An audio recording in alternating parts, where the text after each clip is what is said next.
5. The time is 5:30 p.m. We're at the Jerry Roby District Facility. 5 board members are present. Board Member Schmidt, Board Member Zimmerman, Vice President Kenyon, Board Member Cincioni, and myself, Michael Todd. With item 1.2, Pledge of Allegiance, and Board Member Schmidt, please lead us.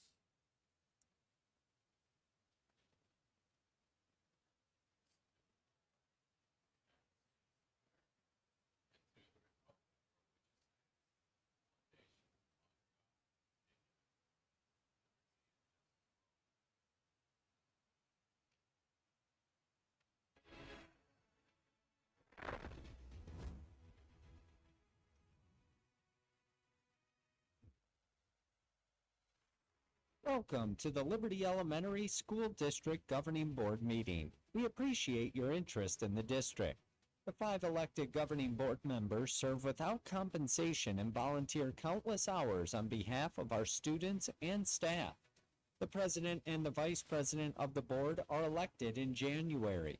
Under state law, the governing board may only discuss and vote on matters that are on the agenda for tonight's meeting. Agendas are posted a minimum of 24 hours in advance on the Liberty Elementary School District webpage and at the Jerry Roby District Complex. Copies of tonight's agenda are located in the foyer and on the district webpage. If you wish to make a public comment, please complete a request to address the board form and submit it to the board secretary before the meeting starts. These forms are located in the foyer prior to entering the governing board room. Members of the public will be given up to 3 minutes to speak at the discretion of the board president. Once recognized, please state your name and if you live inside or outside of the district. During the call to the public may speak on any item of business on the agenda that requires the board to take action. The public may also speak to the governing board about a school district matter that is not on the agenda. State law prohibits board members from commenting on or discussing the matters presented at the end of the call to the public. However, the board may ask the superintendent to review the issue or place it on a future agenda. A board member may also briefly respond to criticism of a board member or the governing board itself. We ask that all speakers show respect and courtesy to others. Comments must pertain to a matter that is within the jurisdiction of the governing board. This is not an appropriate forum to complain about an employee, student, or others. We also ask the public who are present for the meeting to be respectful by being attentive, avoid calling out or creating any disruption that may interfere or interrupt the meeting. Individuals who interrupt or interfere with the meeting may be asked to leave by the board president. Inappropriate language and repetition will not be permitted. Thank you for allowing this meeting to be conducted in a peaceful and productive manner, and thank you for your attendance and involvement in tonight's meeting.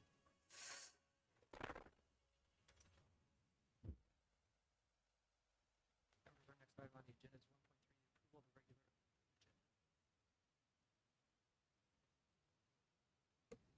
I make a motion to approve the regular agenda form consistent with Board Policy 1-302 and temporarily suspend governing board policy with which this agenda may be inconsistent.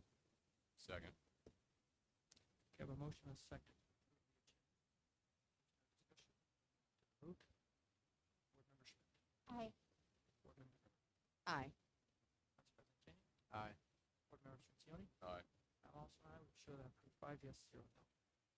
Next will be item 2.1, the attendance enrollment reports, school newsletters, and superintendent update. Mr. Trevor McDonald. Good evening, everybody. Since this is my first one on this, do we, on attendance, do we ask Wayne to give us that, or do I know?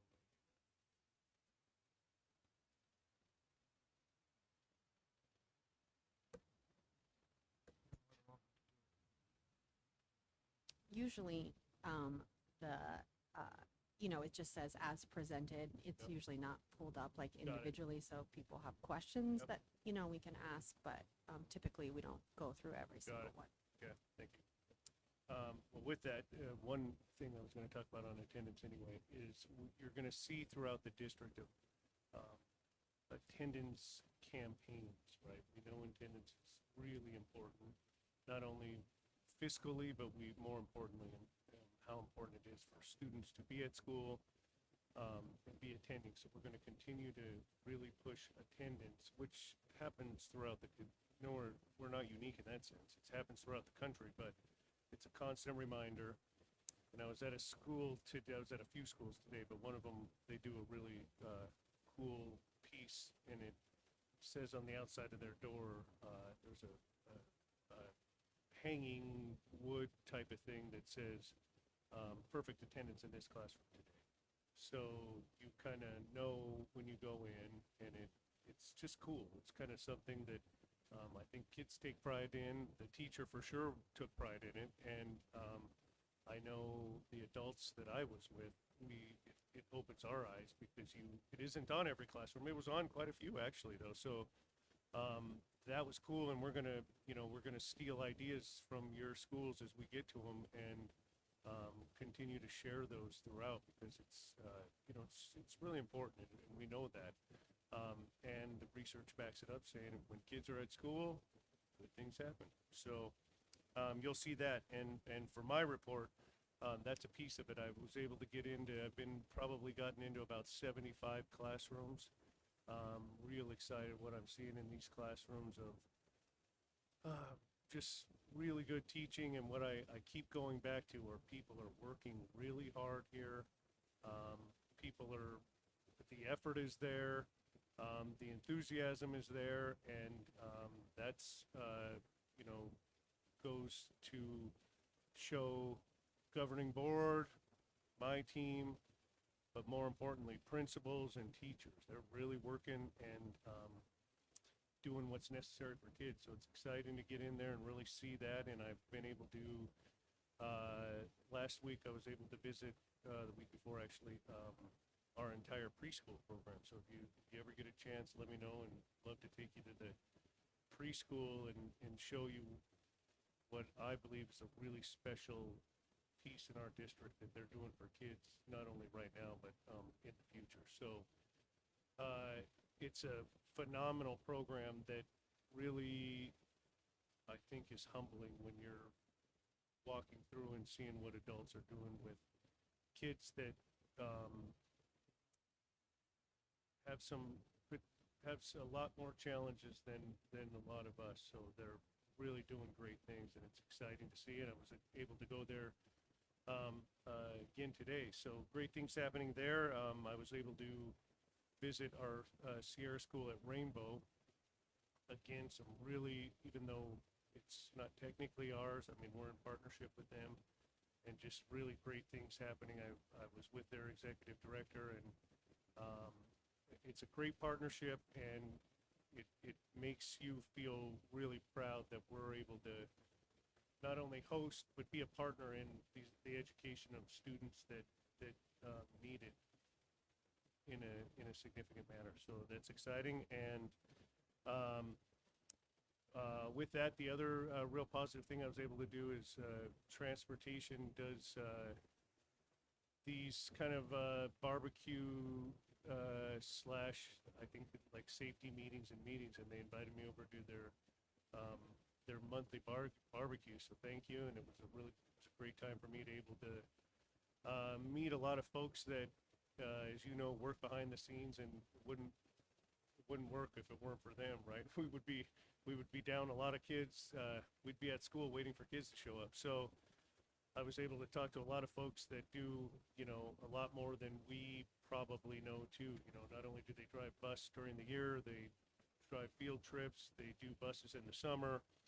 So it's just a good reminder to me of that this large system of educating close to 5,000 students, and probably close to, when it's all said and done, 500 adults walking around campuses. It doesn't happen in a silo. It happens together. So that was a good reminder for me, and it is a reminder every day when I go into these classrooms and see things happening.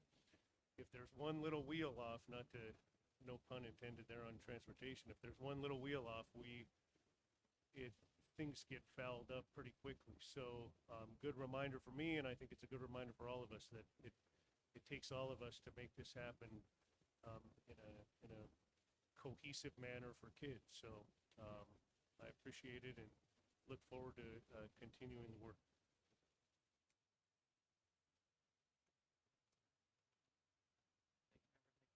Yeah, Mr. President, if I may. Not so much a question. Well, I guess there is a question. If we can go to the, let's see, what is it? It is the enrollment count. Pull that up. Just for clarity, I know we have the preschool line there has the total for the year, and it's 106, right? If we go up to Loretta Zumbro, there's 211. That 211 is separate from that preschool count, correct? Yep. So there's actually 317-ish kids on campus. Correct. Okay, that was one of my things. And then also on that same, there's our total, which 4,664.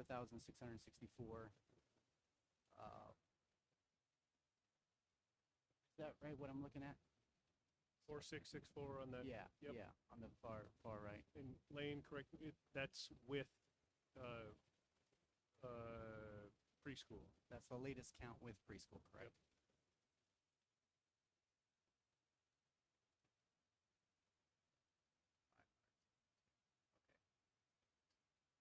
Gotcha. Yeah, gotcha. All right, but I did want to point out, apart from that, going to the averages, it was really nice to see that so far this school year, our average has quite exceeded the last 6 years. And so we're doing really well. Usually it's about 90%, and this year we're almost at 95%, the average of the kids in classes. And so that's really good to see.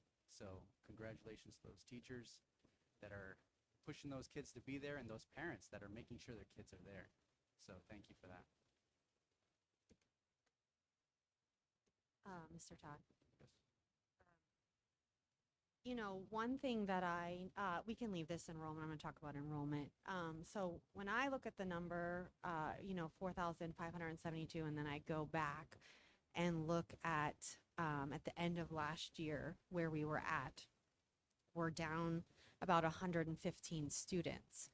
And I know we had talked about, the 8th grade class being bigger than the incoming kinder. Do we think that, does that account for all of that 115, or are we seeing something else that, I feel like the board should be aware of? Thanks, Lane.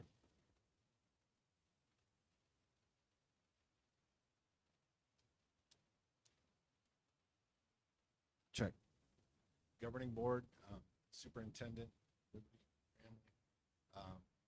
Like the board member said, we had 4,572 September 2nd, and at that same time last year, post 10-day drop, that number was actually so we exceeded that. If you look right before the 10-day drop, then that. No, I'm pulling the number from like April of, yeah. And that number was 4,687. Yeah, so that's what happens at Liberty, right? The year we gain kids. And so if we're looking at the same point from right now to last year, we're up slightly. We're going to gain some kids, and then we're going to lose some kids. But if you look at date for date, we are up slightly. Sure, I understand that. I just, to me as a board member, it's a little bit concerning that we lost, some, right? Especially opening a new school. And I know that the district had said before that, again, that 8th grade class is bigger than our incoming kinders. And so I'm sure that accounts for some of that number. I was just curious, when people withdrew their children, if they had given any indication of why. I can't speak to that, but when we're comparing apples to apples, that we are up slightly. Okay. Thank you. Any further questions or comments? All right, hearing none, we'll move to item 2.2, the monthly budget report for August 2025. And Mr. McDonald and Ms. Crystal Moja. Good evening, Governing Board, members of the community. Item 2.2, we have a monthly budget report attached for you. This is year-to-date through August 31st, 2025. Just a couple things I wanted to point out. You can see a lot of the revenues are zeroed out. So we started a new fiscal year on July 1. It takes quite a while for our revenues to start coming in again. So you're probably going to see things like that for at least a few months until we start getting things coming in. One other thing is in the bottom section, those are our cash funds. So anything below the green header is a cash fund. We haven't actually rolled over our balances from last year to new year. That usually happens in October. Once we're done finalizing all of the old year, we're done doing journal entries, we're done doing all of our financial reporting, we roll over whatever cash is left into the new year. So those are kind of italicized. Those are the estimates of where the carryover is right now. But that could change slightly. So once we get past October, that number won't change. Other than that, the top section underneath the blue header is our budget controlled funds. So those are our grants, our M&O fund, and our capital fund. So I can answer any questions that you have for me about the report, or if you'd like to give me any feedback of how you'd like to see it to look for the future.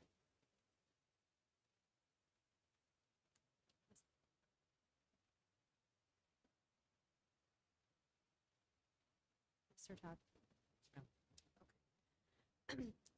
I have a couple questions, and so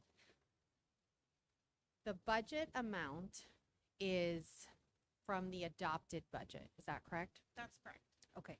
So under M&O, it's 37.2. I won't read the whole thing. But in the adopted budget, there was that new line item that said that we're going to, carry forward 500,000. And so the actual kind of budgeted amount is 36.7. Don't quote me. So I'm just wondering if putting 37 here kind of gives us a false sense of what we're actually hoping to spend, because I think, at least I only speak for myself. For me as a board member, it's really important that we have that carry forward continue, just because we have so little carry forward. So I don't know if that's something that, if we all need to agree to change that number, but that was something that I noticed. One of my other questions is, so the budget at the bottom for the budget funds is 48.5 million. And then when you go over to balance, it's, okay, let me ask this question first. The encumbrances, are those primarily for employees? When you're figuring the encumbrance amounts, or when we look at the expense vouchers and it says, I'm gonna say like grounds or bus tires, we budgeted $60,000. Is that $60,000 that we've created this PO for, is that in the encumbrances? There's two areas where you see encumbrances. So the section that's labeled 6,100 salaries, 6,200 benefits, those are related to our employees. So every employee that we have in the payroll system right now, what is scheduled to be the remainder of their salary and the remainder of their benefits is included in that encumbrance column. Then when you get past that, those are our purchases. So things like purchase orders would fall under where it says purchase services or supplies or those other line items at the end. So encumbrances for those would be POs that are already open but haven't been spent yet. Okay, so those are included, essentially, like the $60,000 for bus tires. I don't know if that's the amount, but they just, okay. So then my question is, so the budget is 48 million. When I add up all these numbers, I get 31.5, and then that leaves you the balance, which you have, of 17. So what is the plan for the 17th, I guess? So we're pretty early in the year. Okay. So right now, we don't have all salaries into the system. We do still have vacant positions that need to be hired, so that's gonna increase a little bit. We also have POs that are entered all the time, so those are things that change pretty much on a daily basis. But, some of these are also grants. So you can see that we have plans for the budget, but it hasn't happened yet. So some of those items are waiting to be purchased or aren't in the system just yet. But the main line, I guess, would be top M&O, and then the one at the towards the bottom, that's our capital. Those are the ones that we watch the closest, because we need to make sure we're not encumbering too much money, and then we end up at the end of the year having to make a lot of adjustments. So, I guess my feedback now, kind of making sure that I understood the document, is I would really like to see something that matches the adopted budget so that we are comparing apples to apples. Because I think the problem is, or what I saw as the problem last year, is that we got too far, right? And I think the whole point of this is to not end up where we ended up in February, where we needed to cut $2 million from M&O. But I don't know if you kind of leaving 17 million unbudgeted, but we did budget it because we did an adopted budget. For me, I'd like to see it match so that, because I'm not sure how the board is going to catch a problem here, because it's not budgeted the way that we approved, because the 17 million is, I know it's not unbudgeted, but do you kind of understand what I'm saying? Yes. Okay. I think you're definitely going to see some increases as we get further along. One of the items, like in M&O, we have salaries, positions have encumbrances, so we know what we're going to pay people when we hire them because we know their salary, we know their benefits. But things that aren't encumbered at this very moment are things like stipends. So we have certain points of the year where we do pay out pretty big chunks of stipends, especially in the second line item would be our classroom site fund money. So those are areas where you're going to see maybe August, September, October, there's really not a lot. And then all of a sudden in December, our expenses go up in that account. We didn't have it encumbered because there's not really a way to do that. But as soon as we have it paid, it's going to show up as an expense. So I do understand what you're saying. So that would be, I guess, my request is to, and I want to say that I appreciate all that you put into this, and so I'm sorry if I'm asking for something different, but for me to be able to compare the adopted budget and to ensure that we are, maintaining that, for me it has to look similar, because I don't think this is apples to apples. So, thank you very much, though. Thank you. Thank you for putting this together for us.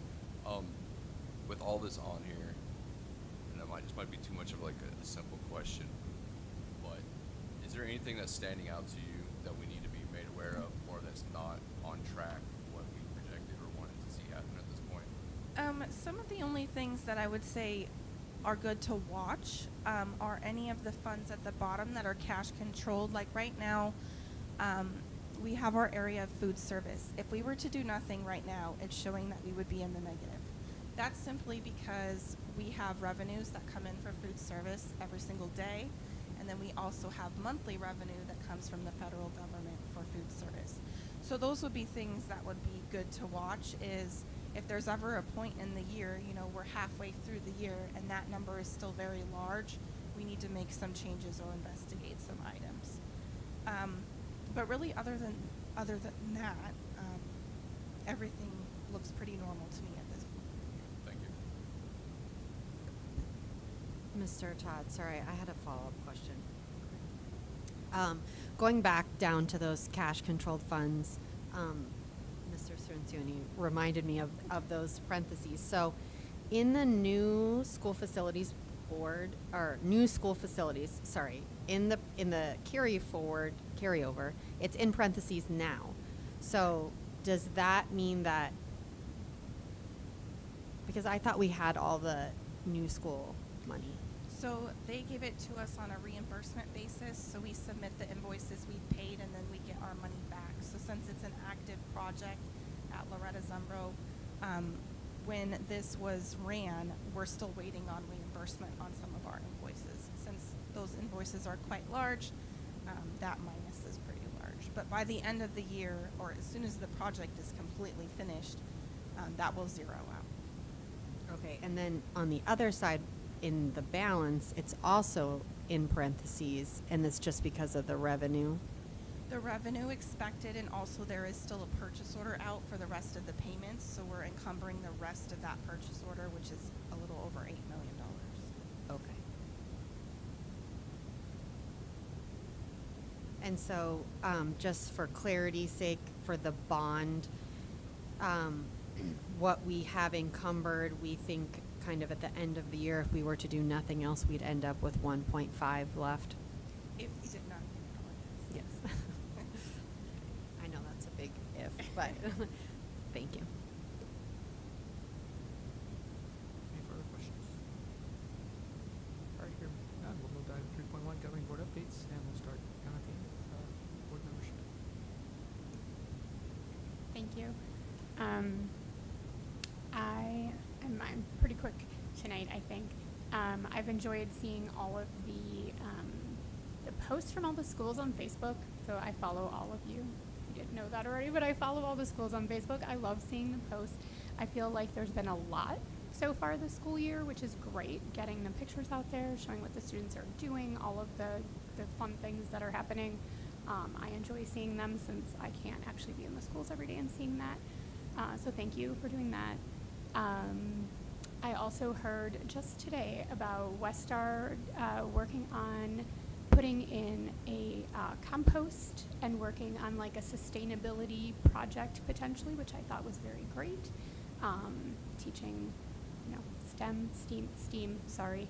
And having that as part of the school grounds would be an amazing contribution to the community as well. I can see lots of uses for that composting and getting the community involved in donating to the compost too, because I know I have lots of food that I probably should not be throwing away. Yeah, that's kind of all that I have right now. So thank you all. The school year started off fabulously. Love seeing everything and looking forward to another good month. Board members in room. Yeah, I have a couple things. I was happy to be invited, like all the board members, to the first day of preschool. As a former preschool parent for the last 2.5 years, I know what an exciting but also overwhelming day that can be. And I think it just went so well. I couldn't even believe, honestly, how little tears from both kids and parents there were. But it just seemed so seamless. So it was really cool. That was my first time to be on Loretta since December, and it obviously looked very different. So that was awesome. I have been to some volleyball games, and I just wanted to recognize, just before I came here, I was at a volleyball game, Freedom's coach. He's just so passionate, and he really, you can tell, cares about the game, cares about the kids, and the boys. I only saw the boys game, but they didn't have a team last year. And so the fact that he took that on just was really cool to see this afternoon. So I also had the opportunity to attend the ASBA Law Conference, which I found to be very, very informative. And so I just wanted to highlight a couple things that stuck out to me while I was there. I think an exciting update is we were given an update on the lawsuit that came back in a victory for the state essentially illegally underfunding the capital needs of Arizona's public schools. And so that was, I think, a big win for public schools. And although they expect the decision to be appealed, I'm hopeful that in the future, Liberty and schools across the state of Arizona will get the capital funding that is needed. On the first day, there was a civil rights attorney that was the keynote, and he made, he did a great job, but he was very clear that teachers should and absolutely have the right to speak during public comment at meetings. And he even so much made a point to say that the public would benefit from hearing from them because they have such a unique knowledge of what's happening in the school. There were also many breakout sessions across the 2 days. However, I attended one put on by Susan Siegel, who I know the board, has worked with, and she was very clear to the entire session that the board is not allowed to discipline one of its members. And she cited the case Berry v. Foster that establishes that case law precedent. And so I would suggest that this board have its legal counsel review Ms. the Rivers, point of motion from order. July 14th. Stop. You're way out of line. I'm not. You're off the agenda. This is I'm an not. This is update my only. board update from Your the time has legal expired. conference. We'll It's move not on. expired. You cannot I can't silence stop you. me. You cannot. The open You meeting do law. not have the Okay, ability. we're adjourned, recessed until you can come under order.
right, the time is 6:09. We'll show that we're back into general session.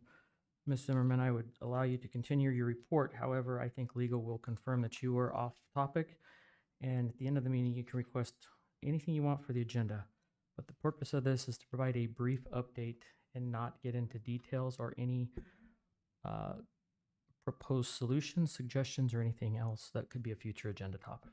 If you'd like to continue, you may. Mr. President, if I may just, I'm sorry, that red light's not on, so I don't know if it's recording or not. I don't know that camera. Oh, sorry. Okay. Ms. Zimmerman, if you'd like to proceed, please cautiously do so. Yeah, so I just want to thank Mr. McDonald for inviting the board to have the opportunity to attend the ASBA law conference. I had always heard that it was the best conference, and I certainly would agree with that statement. Thank you. Vice President Kenyon. Thank you, President Todd. So I got to go around and get to a number of volleyball games and other things going on at some of the campuses, and it's great to see the sportsmanship these kiddos have. There's a lot of enthusiasm, excitement, pride for their campuses. It's awesome to see.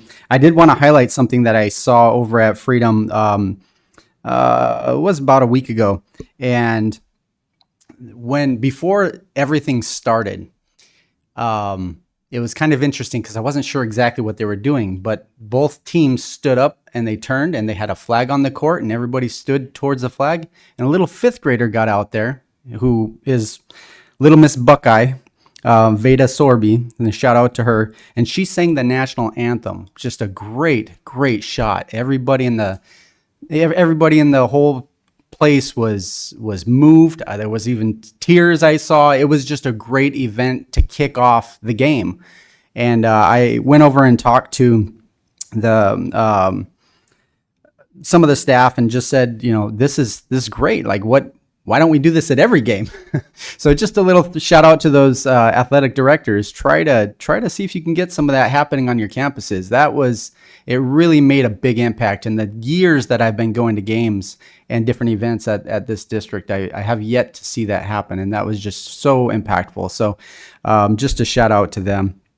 And other than that, it's been a great start to the year, and I look forward to seeing what's coming. Thank you. Board Member Cincioni. No update. I just want to thank all the teachers and staff and administration. I know this school is going full swing right now, and everybody's giving it their all. I just want you to know we completely understand that none of this would be. It's making weird noise. Wouldn't be possible without you guys. So thank you. Okay, I too had the opportunity to attend the Arizona School Board Association Law Conference. I too have said for many times it's the best conference that they do. First day there, had a great day. Got to sit with some of the folks from the Attorney General's office at lunch.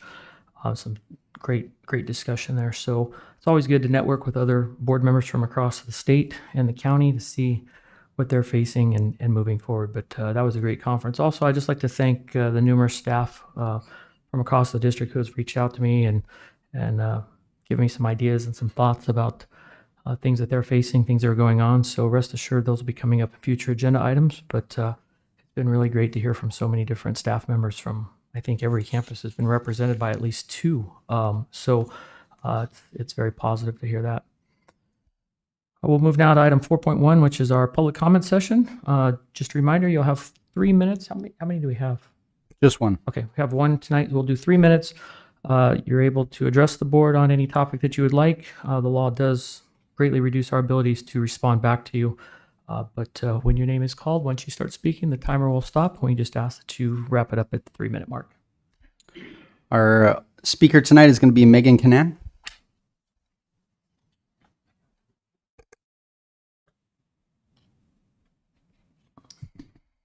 Good evening, ladies and gentlemen of the board. My name is Megan Canan, and I reside in district with 1 current student and 2 past students. I am appalled with how the last meeting went regarding EMES and their new signature program. The whole point of a committee is for them to gather and get input from all of those who attend the meetings, and then for them as a committee to evaluate each option and idea that was presented and give a recommendation to the board on their choice.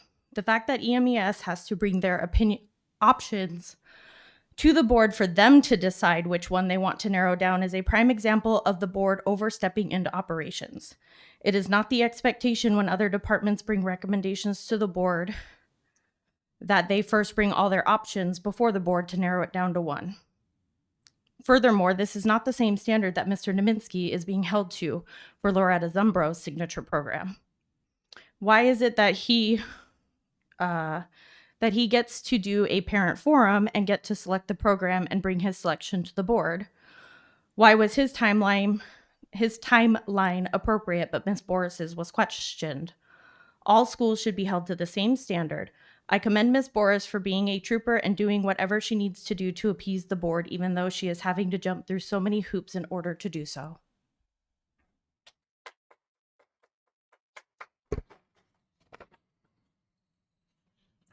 Okay, we'll move to item 5.1, the approval of the consent agenda. Mr. President, Yes. I'd like to pull 5.3, 5.4, 5.5, and 5.8. Okay, members, any other ones you wish pulled? Okay, so I'll entertain a motion to approve the consent agenda with the exception of 5.5, let's see, 5.8, 5.5, 5.4, and 5.3. I make a motion to approve the consent agenda with the exception of 5.3, 5.4, 5.5, and 5.8. I'll second. Okay, if there's no discussion, we'll take the vote. Board Member Schmidt, Aye. Board Member Zimmerman, Aye. Vice President Kenyon, Aye. Board Member Strencioni. Aye. I'm also an aye. Will show that approved. 5 yes, 0 no's. Move on to item 5.3, Ms. Zimmerman.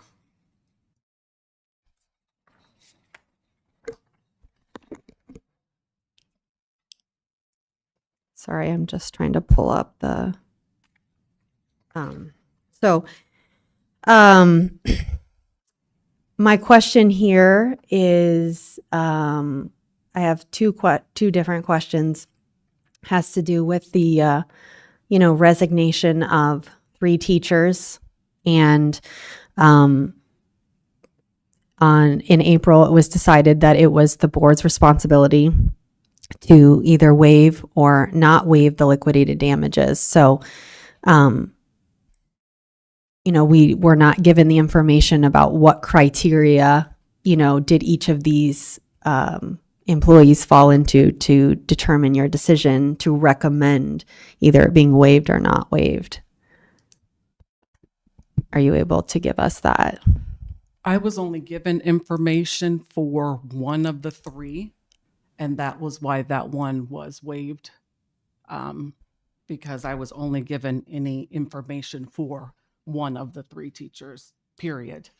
Okay, so the other 2, Didn't share any no information at all. okay, did they provide a resignation letter? It wasn't really a letter. It was just not even a paragraph, just shared with their principal that they were Resigning. resigning. But the one did share quite a bit of information. Okay, and it meets the criteria that the board had. Yes. Okay. Did the principal, I guess, reach out to that person to try to find out why they were, the other 2? I'm not sure if the principal let us know that they were resigning, but I'm not sure what communication the principal had with the teachers. I know one of them, the principal had some communication with that teacher because they let me know, but I don't know how in-depth it was. Okay. My second question is about the teacher referral bonus and who is eligible to receive those? Any staff member is eligible. However, to be eligible, whoever the teacher applicant is has to list a staff member's name on the application. There's a page, I think it's a page 2, that says, were you referred by a staff member? If so, what's their name? It's first page or second page. Okay. And they have to put a staff member's name on there. So it could be a clerical staff, it could be food service staff, it could be anyone. Okay, and it can be an administrator. Doesn't happen very often, but it can be. Okay, and even though, part of their job is to hire that. Because it could be not even for their building that a teacher is hired sometimes. Doesn't happen very often at all. Okay. It just looks like to me that Mr. Arden from Freedom, I believe that the stipend is 500, but his is listed at 125. It should be, they're always 500. I think I'm looking at the right, I think just you- because I I'm think going you are. I printed across. it out too. Yeah, I'm not sure why his is listed at 125 because they are always just 500. Okay, so in the motion, do you want me to? Yeah, because he should get 500 because they are always just straight 500. Okay, that was all the questions I had. Okay, members, any other questions? Mr. President, if I may. Yes. So in the previous meeting that we had, the general meeting, we had basically approved that personal action item without the stipends because we were going to do some investigating on the stipends. Can we get an update before we approve that? Is that appropriate? Talking about personal action items and the stipends involved? I think we need to be cautious. This stipend is allowing, but Mr. McDonald, I think you're coming forward soon with a plan about all of the stipends, correct? What was your? Yes, to a point. After looking at all these stipends, we're already into the year. If I think fairness is the right word, out of fairness to staff, this should happen in the spring. So did we examine all of them? The answer is yes. Will we have some recommendations? Yes. But for example, a lot of these stipends are built in to like a 10-month or 12-month payment. So they've already begun being paid. So Can I just for open meeting, can we just agendize this for the next meeting? That would be fine with me, but I do have a question. Okay. That should be okay with this. Yeah, that's fine. I just don't want to get too far Yeah. past other stipends that are on here. It's better to err on the So- side of caution. Thank you. So with this, what we have in front of us now, does this include some of those that we took off last time? Are we catching up, basically? Yes. Okay, thank you. That's what I wanted to see. Any other questions? It's not a question, it's just a observation that I'm going through here again. I see that there's a referral stipend for Miss McCubbins. It's only 125 listed out as well. So if you could just double check that one too.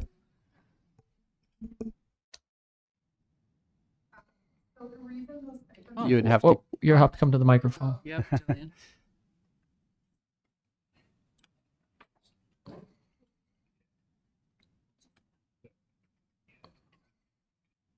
So the reason those stipends are like that is because the person listed 4 people as a Gotcha. referral. So they're divided. That Or if makes it's sense. a funky number, it's like divided by 3, 2, or whatever have you. So that's the Gotcha. clarification on that amount. Okay, thank you.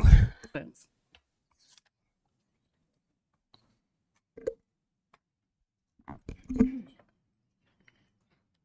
All right, I'll take a motion if there's no further questions. I make a motion to approve 5.3. I'll second.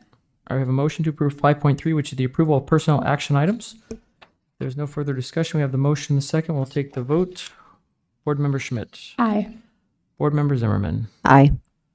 Vice President Kenyon. Aye. Board Member Strencioni. Aye. I'm also an aye. I will show that approve 5 yes, 0 no. Next is item 5.4. Ms. Zimmerman. Yes, if we could pull up the first document, the capital plan, and if we could scroll down to where it's listing the district-owned vacant land. I just wanted to clarify that I thought that the district had already owned the land in Estrella by Presidio because that was the idea for School 9. So has the developers not given us that land?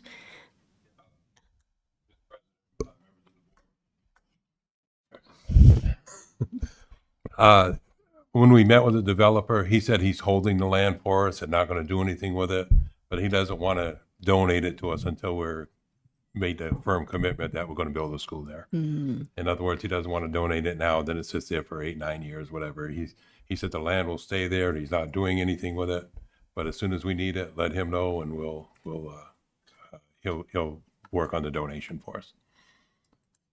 Okay. And then the MC 85 and Liberty School Road, is this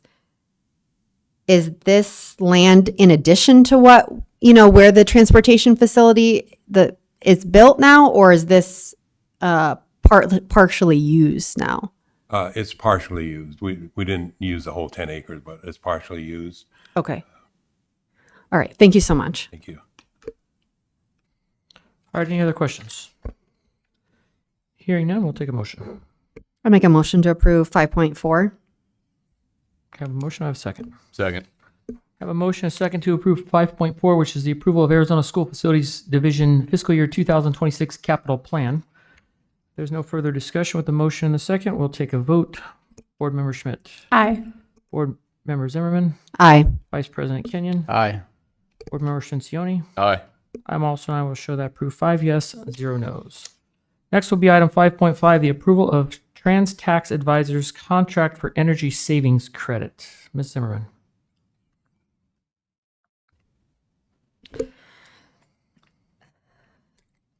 So when I read through this contract, I guess my first question is, it's a pretty significant portion, of the rebate that we are essentially, giving back. Had we accounted for this rebate money already, that we would then need to kind of recalculate for not getting all of it by using this service? No, we haven't planned on receiving this money. We haven't budgeted it or anything like that. Okay. So on page 4 of the contract, in the middle of the page, it says, for any prospective tax savings or refundable credits obtained by the client as a result of any strategies created by TransTex. So these would be separate things, not the initial kind of rebates we were going for the buses. So my concern is because we, signed this Verigy contract and they are installing these energy saving measures, would we be looking to get any rebates from things that they have installed? So that portion of the contract is specifically limited to the IRS rebate credits. So that's what this company is doing for us. They are offering the services to file everything with the IRS to get tax credit savings for us. Verigy is not doing that. Right. I understand Verigy is not doing that, but would things that we are getting from Verigy be eligible for tax credits? The only thing on here that they are doing for us is electric buses. We don't have any plans for any further electric buses. And then there was one rebate program where if you installed like EV charging equipment, you're eligible for a tax credit rebate on that. So we are going to attempt to get some from the construction, but neither of those things are anything that Verigy would be doing.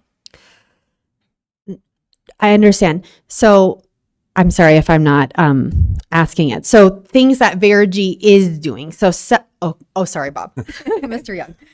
Mr. President, members of the board, Verigy is going after the tax credits. That's part of their program that they're doing. They'll go after any tax credits, APS rebates, all that. That'll be all included in their savings towards the district. And so as Crystal said, the transportation one was not included in that. So that's why this is a separate issue. Okay, so my concern is with the way that this particular part of the contract is written, is I'm concerned that this company could say, oh, well, you took our strategy, because how are they going to know? You know what I mean? Because we're going for tax credits and rebates and things at the same time. And I just hate to lose 20% of that money because they're going to say, oh, well, you're using our strategy. Does that make sense? Yeah, Mr. President, members of the board. Again, what Verigy's not touching the electric buses or the chargers. That they're not doing anything included with that. That would only be the new company that would go after those IRS refunds for us, rebates. But it would not. In other words, this new company, what is it? Tax Advisors. Sorry, they couldn't go after what Verigy's doing. They know what Verigy's doing, so they're not going to intertwine or anything. It's one. They're separate deals, and they won't be able to go one after the other. Okay, so this company is aware of Verigy. Correct. Okay, just because the fee structure is 25%, and so this just seems like they can say like, oh, well, you got this rebate, and now we're going to take 20% because you used our strategy. So I just was a little bit concerned because we're doing things at the same time. No, fully understood. Yes, and the other districts that are using these companies that we call, they all said it's legitimate. They've Tollison's done it for 2 years, and they're very, very pleased with the outcome of it. Okay, that's helpful. Thank you. And then my second question is, do the tax credits, if I'm not using the right word, tax credits, I apologize, but do they have to be claimed in a certain amount of time? Like, is there a legal requirement? It depends on when the buses went into service. So we're still within the window since our buses went into service in the spring. I also wanted to let you know that we do have the Trans Tax Advisor representative available on the phone if you want to ask any questions to him directly. Okay, just because the contract is for 3 years. And so I was just wondering, does it need to be that long to kind of, it's not that I'm just a little bit worried about this particular part, and Verigy is a long contract. Like, I'd almost rather the contract be for the time that's needed. And if there's a certain amount of time that we have to claim the tax credits, why have a contract for longer than we're even allowed to make the claims for? Mr. President, members of the board, when we talked to Brent from Tax Advisor, he just recommended 3 years in case we do go out and get more buses or chargers or anything like that to keep it open. But after this first year, it's due the end of September, I believe, is when this is due. He would not. We wouldn't have to do any more work with him. It's just kind of a one and done thing. But he's leaving it open for the approval in case we do get more electric buses and chargers, which I don't believe we're going to be. So. Right, and if we did, we could enter another contract if we really wanted to. I'm just thinking it as a protection for us. So the credits have to be done by the end of September of this year, like at the end of this month currently.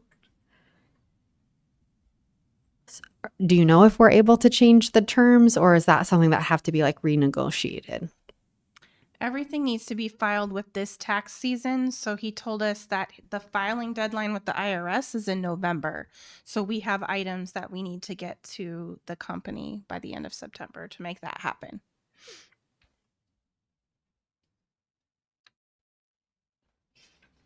Are they requiring the 3-year contract, or is that just like his suggestion, or you're not sure? Mr. President, members of the board, I believe that's just their standard contract. That's what they do with school district.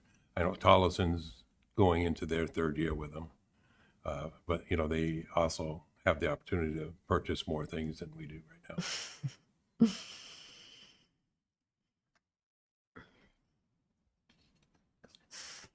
Mr. President, if I may. You may. Just 2 things real quick. One, to piggyback on Ms. Zimmerman. Is this something where basically our work relationship with this company is going to be, if they find something that they think can save us money or get a rebate on, They bring us that proposal. We can accept or deny them working on it, correct? Correct. It's We- not yeah, that we- they're just going to find a bunch of stuff and say, hey, we submitted all the paperwork, now you owe us. Right, it has to come to us. So we have to approve it. Right, and if we don't get any of the rebates, we don't pay them anything. Okay, It's only if we get a rebate from. thank you. And there's no yearly or anything like that. It's just, Correct. it's a whatever we percentage of- receive as the rebate, they get a percentage of that. Correct. Okay, so I did have a couple questions from the public that reached out to me about this, and they wanted to know how come this isn't something that districts don't do in-house? Why is this something that takes a special company to do? So if you can just speak on that, please. So I can touch on my part of it if either of you want to add anything. It's basically the IRS side of it. You have to be pretty knowledgeable in IRS tax laws to be able to do all of the paperwork and submit it in the right way to be able to qualify for the rebate. So that's why we're using this legal advisor to do that. It's also a time thing. We don't have anyone employed that has enough time to dedicate the amount of work that this will require. Anything you want to add? And as you stated, numerous other districts use this. Do you know of any district that has their own in-house that works with, towards the IRS? Not that I'm I've not ever aware heard of of. any. Okay, thank you. Any other questions from the board?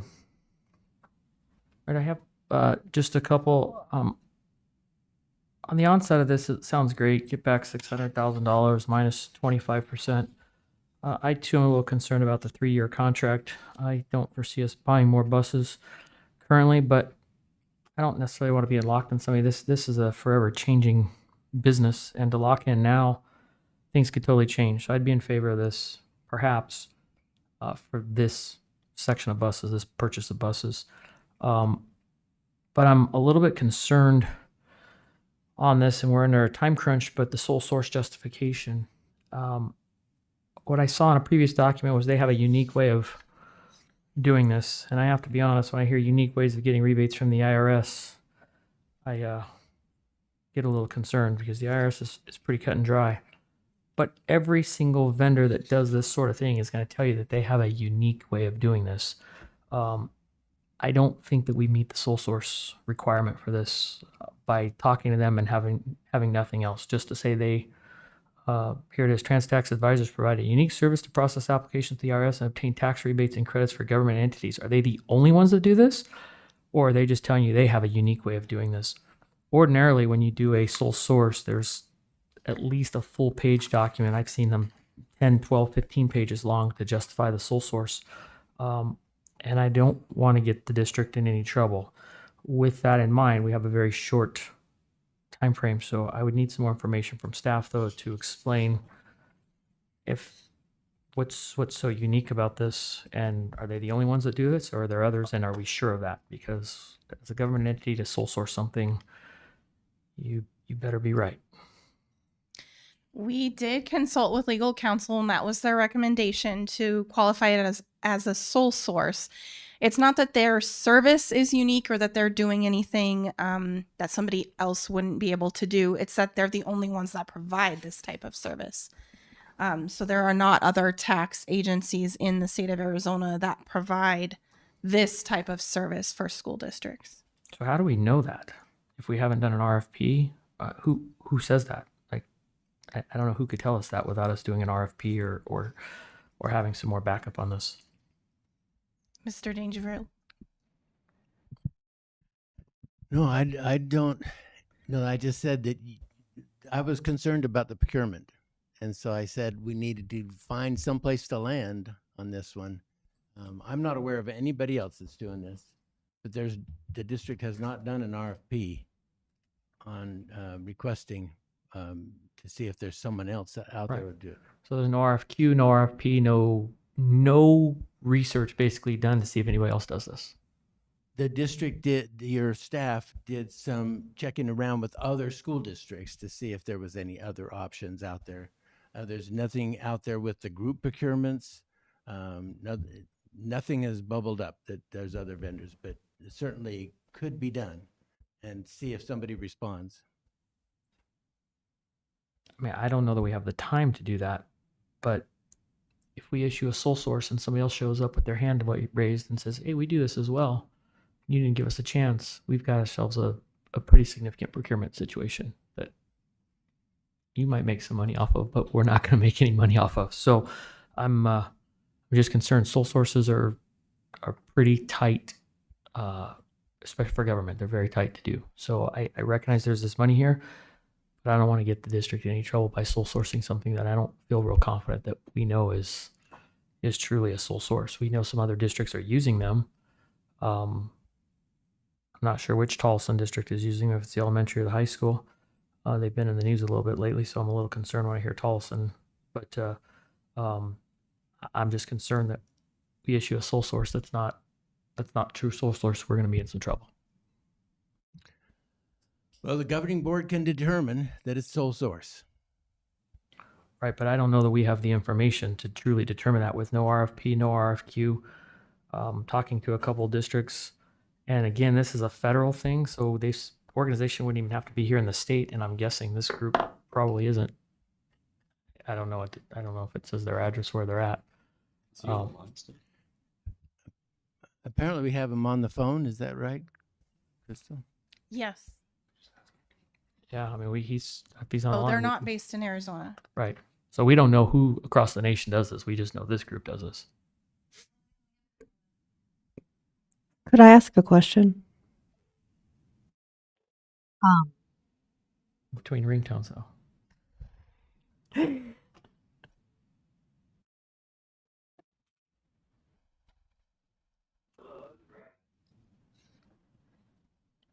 Hello, Brett. This is Michael Todd, Governing Board President with Liberty Elementary School District. Your proposal. I'm good. You're on wide broadcast, so you're like a live radio show right now. So just to give you a heads up, this conversation and people on the internet and people in the room are hearing you. So I want to throw that out there really quick. Just are kind of reviewing the proposal, and there's I'll try to summarize a couple questions. I think board members have a couple. One of them is the term for 3 years, and is that required, or can we shorten that to just cover this particular set of buses that we've ordered?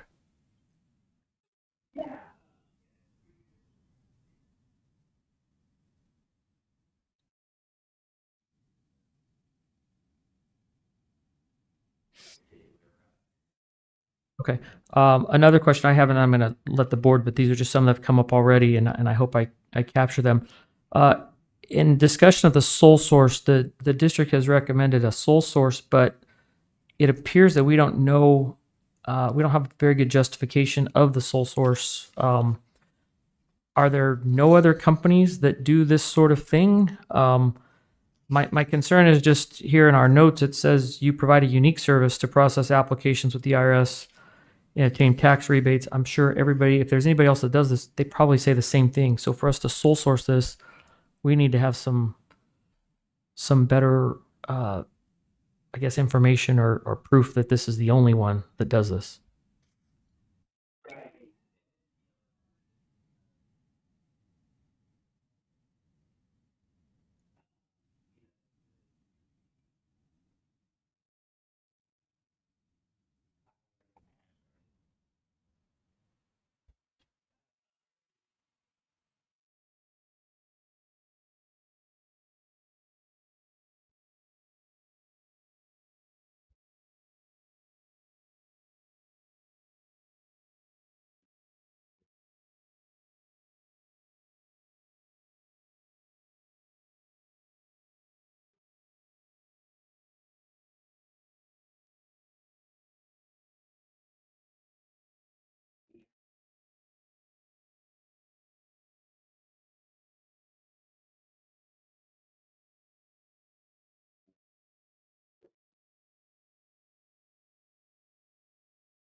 Okay. I have our board member Kelly Zimmerman had a question. She couldn't get it answered in between the ringtones, so we're going to let her go now that you're phone.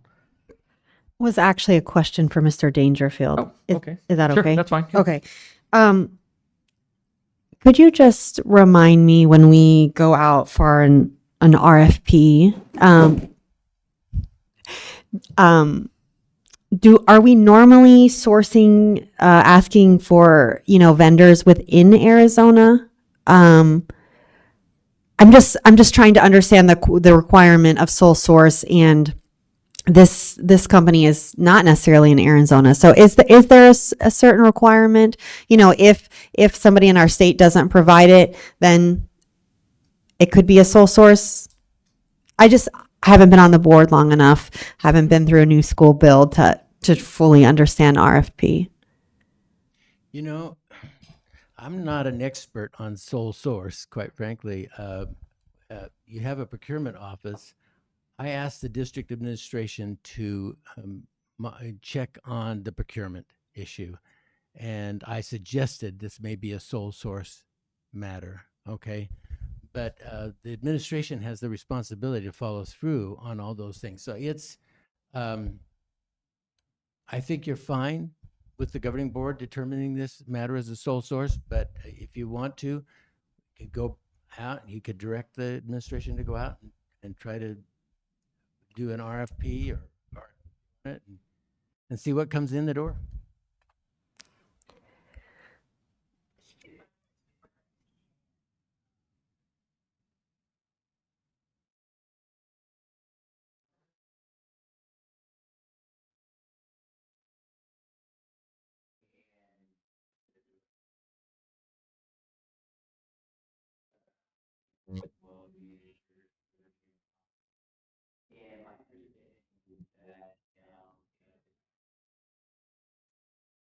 At least for their city, the procurement process was limited to finding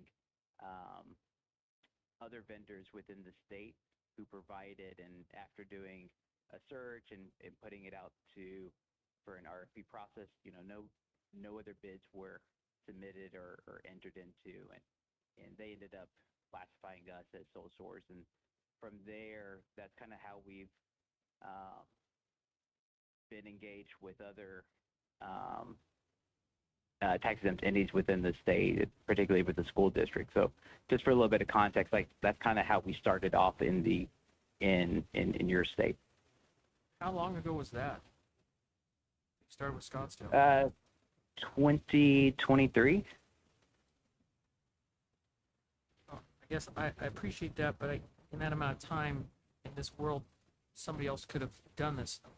I guess my question would be, we have a meeting in 2 weeks.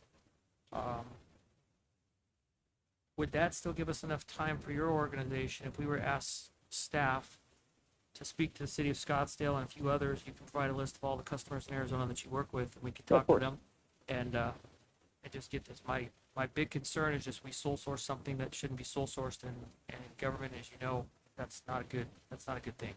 Would that still give us enough time to get this on the agenda? It's literally 2 weeks from tonight. If the board chose to go that way, would that be an option? Yeah, I believe so. I don't think 2 weeks would make a material difference for this particular project. So yes, absolutely. Okay. And I'd be happy to send a list of all the other Arizona entities that we're working with and contacts for them, so you can talk about it with them. And could I just clarify that we would be able to change the term to just 1 year? I think you did say we could change the term to 1 year or just to this particular bus transaction, correct? Yeah, we can do it to 1 year, the specific transaction, whichever way you want to do it. 1 year is probably just an easier way to write it, but I'm happy to work with you on specific language on that. And then another question Ms. Zimmerman asked, we work with another group that's helping us, Verigy, and our staff has advised you guys are aware of the work they're doing, so we just didn't want there to be a collision or a conflict down the road where you are surprised to know what they're doing or say they're using your technology, your strategies, and that sort of thing. So you're aware of that? And, no.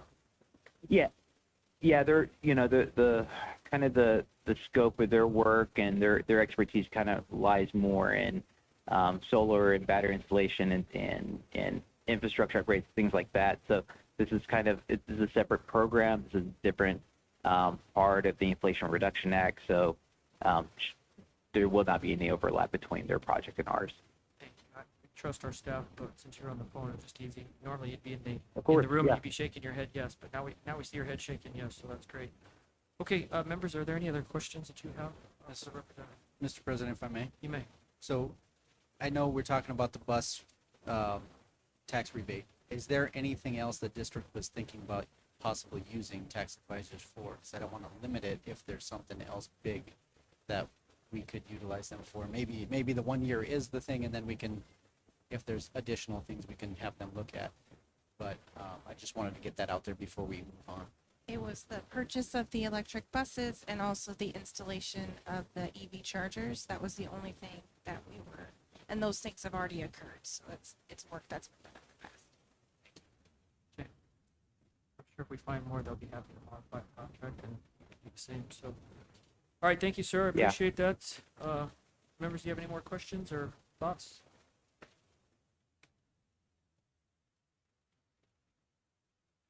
All right. I think I've expressed my thoughts. I'd like to hold this and just do a little more research just to make sure we're taking care of our sole source requirements and we've done all of our homework on that. But I'll leave the motion forward.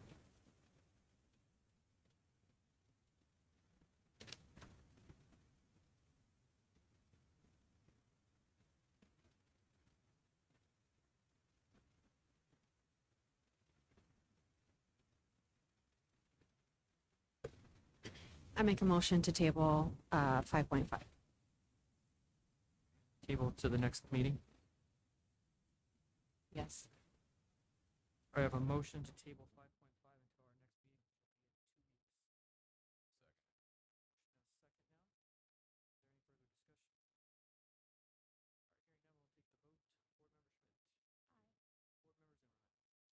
until our next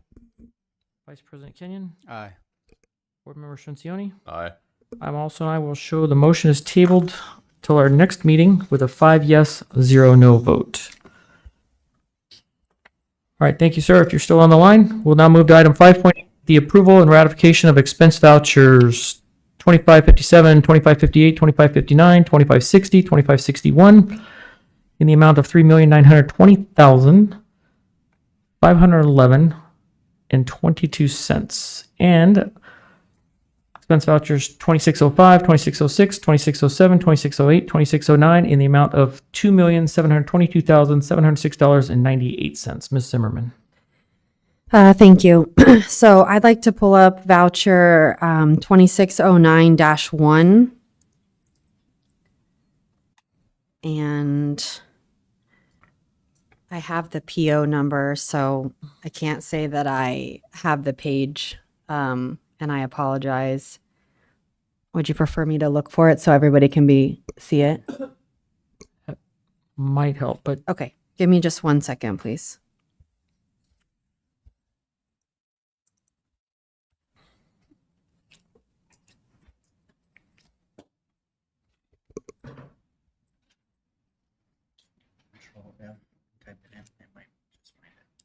Oh, really?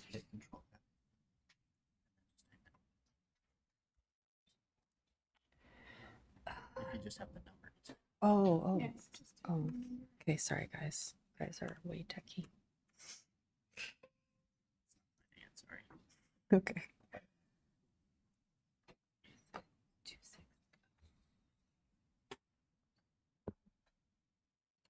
Okay, it is on page 11.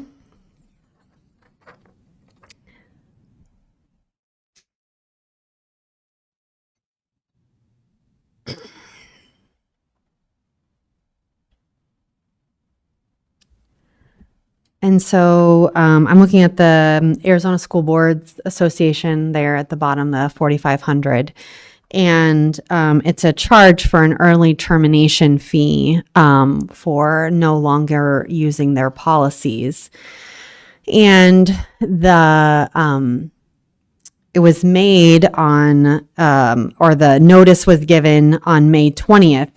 And so my question was, the board approved moving to the trust policies on September 16th of 2024. So that notice was given, quite a bit later. When did we need to give notice? So there's a very specific clause in their agreement. There were two things. One, the district did sign an agreement on June 13th, 2022, good for 5 years. So we were already in this agreement all the way through June 30th of 2026. They did grant early termination, but their formula for the fee, I mean, I can read it off to you, but it's a little lengthy, was the district may terminate this agreement at any time by delivering written notice to ASBA and paying the early termination fee computed as follows. The amortized subscription fee, 48 months times the monthly rate minus the total subscription payments received by ASBA equals the terminations fee. So we had 1 year left. So our calculation was we still owed that 1 year. Okay. Can you give me the date of when the district signed that 5-year contract, please? Sorry. June 13th, 2022. Okay. I was not on the board when the board decided to move to the trust policies, but I'm not sure that it was presented that it was going to cost $4,500 for us to get out of it. So I think it's just, unfortunate that, we had to pay that. So the second PO, it's in the same voucher. So let me just find the correct page. I apologize. Next time I'll make sure to put the page.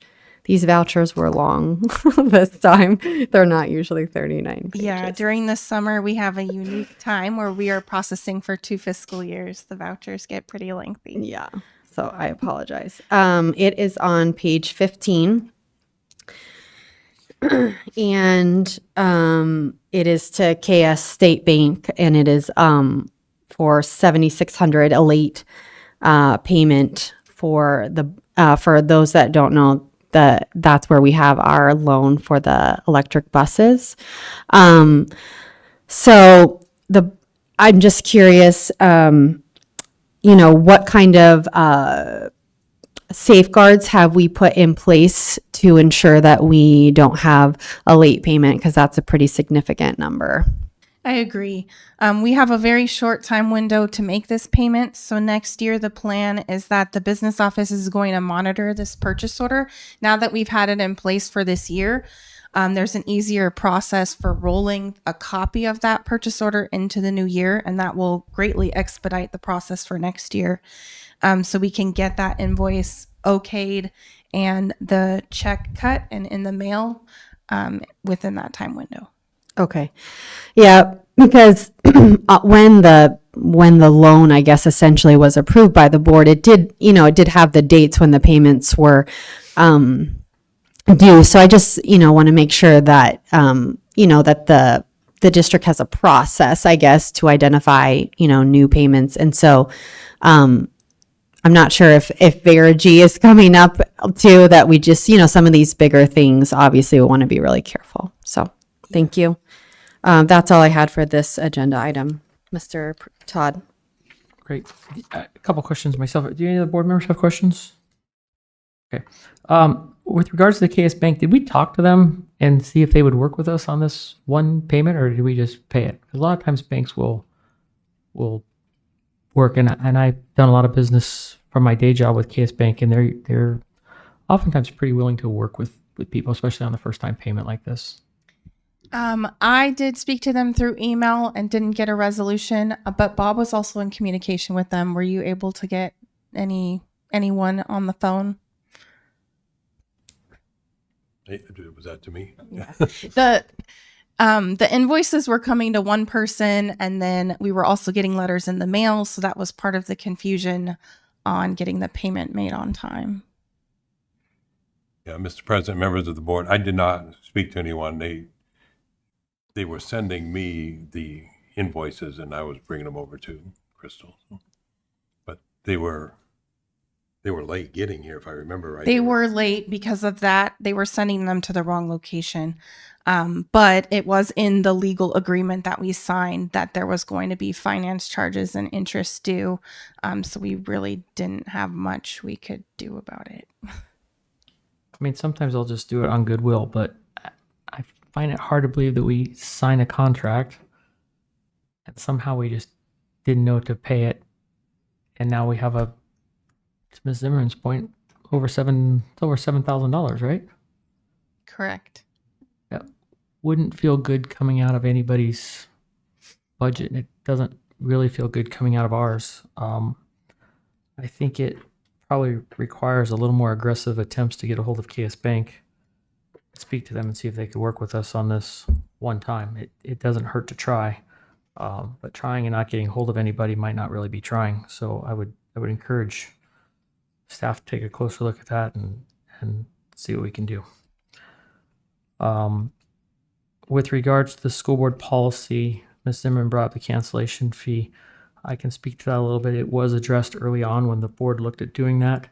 The overall savings still far exceed, by paying that cancellation fee and moving to the trust, it's still cheaper than just staying with the school board association. It will balance out over the next 1 year. So that's the cost savings there. And it was addressed early on when the trust and the school board association were addressing the board to talk about this. There was a lot of research done, and it came back that this would be a cost savings for us in the end. So just that probably happened before you were on the board, but just so you're aware. Okay, if there's no other questions or comments, I'll take a motion. Make a motion to approve 5.8. Second. All right, if there's no further discussion, we have a motion and a second to approve item 5.8, which is the approval ratification of lots of expense vouchers that we called out earlier. The total amounts will be $3,920, $3,920,511.22, and another group in the amount of $2,722,706.98. If there's no discussion, we'll take the vote. And we'll start with Board Member Schmidt. Aye. Board Member Zimmerman. Aye. Vice President Kenyon. Aye. Board Member Shinsioni. Aye. I'm also an aye. We show that approved 5 yes, 0 no. All right, we're going to move on to item 6.1, discussion consideration of overnight and out-of-state field trip proposals. Dr. Mahorn. President Todd, members of the board, excuse me. Below you will see the field trips for this whole year, overnight and out of state. There is one that is neither overnight or out of state. That one is added basically just for your information. And I think Ms. Zimmerman did catch that. Yes, it has already happened, but it was just put on there just to show that it had happened and that that particular school was doing a field trip as well. It just was not out of state or overnight, but it was a field trip for the students as well. And all of the principals are here, I believe, if there are any questions. Mr. President, if I may. You may. I guess my question and a lot of the community question, are these going to interfere with the sports championship games? These should not. I do know 1 or 2 that do interfere, and I haven't changed anything until these are officially approved. And I know of everybody's. These are the official field trips, but there are also other ones that I do not know about. So I'm asking principals, let me know about other things that you have in your buildings before I make final sports changes. And so I want to make sure that there's nothing that interferes with sports so that we can change them, especially in May. Okay, because these have the dates on them. Right. So the field trips, we're good. Okay. But last year, and there are still activities in the schools that I don't know about. So I can change these, no problem. That's not an issue. But I want to make sure that Rainbow just jumps in my mind, that Rainbow doesn't have something important going on as well, because I don't get those dates before we change something. And then I hear from Julie, just because I'm thinking Rainbow, oh, now that interferes with our X, Y, Z. Okay, so that's what I'm waiting for. Yep. Can I just clarify that you will then change the sports schedules to Absolutely, fit yes. the Yes. field trips? Yes. Okay, No, I just not the wanted other to way around. clarify. That makes no sense. Yes, sports schedules, yes. I was just looking at this and I'm trying to catch up. Yep. It looks like West Star sixth grade has two. They have Desert Survival and Universal. Is that different groups or is that the same group? Miss Hamburg is here. She can answer. One is to Universal Studios and then one is up to Lake Pleasant for Desert Survival. Yeah, go ahead. Yeah, go ahead. Hello, good evening. The Desert Survival, we adjusted a little bit. That was already something that had been on the calendar in the books from last year. So that's just actually a day trip, but it kind of like our Out of Africa. But it does go into the evening or a little bit after. So that was the reason why it was on the overnight piece. The Universal one is the one that we are adding as a legit overnight field trip. That one is very much related to our STEM, so is Desert Survival. But yes, there are two up there. The one was kind of going over from last year and then the addition to this year. Sorry, can I ask a question about that? So on the Desert Survival form, it says it's from March 11th to March 12th. So departure time 9 a.m. on March 11th and returning at 2 p.m. on March 12th. So is it an overnight? It is not an overnight field trip. It is just a day trip. Okay, so the dates are not correct on the form. That's the Universal one. If you pull up the Desert Survival one. The Desert Survival one should just read And that it is scroll down. solely just a day trip, extended hours. I think they get back at like 6 Okay. or 7 p.m. So then I think we just need to adjust the return date and time. That can absolutely happen. Thank you for pointing that out. No problem. Okay. In past years, that is correct. Yeah. In past years, it was overnight. It is I'm- not this year. Okay. I'm sure it's just, by habit we carry over, but we should just have that corrected then. So then it's just an extended day trip. Absolutely. Thank you. You're welcome.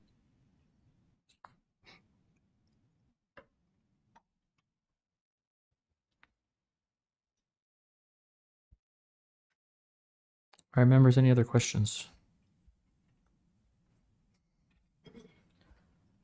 All right, hearing none, I'll take a motion in a second. Motion to approve the overnight and out-of-state field trips for school year 2025-2026. Have a second. Second. All right, we have a motion and a second to approve item 6.1, the overnight and out-of-state field trips. If there's no additional discussion, we'll take a vote. Board Member Schmidt. Aye. Board Member Zimmerman. Aye. Vice President Kenyon. Aye. Board Member Shinsioni. Aye. I'm also an aye. We show that approved 5 yes, 0 no.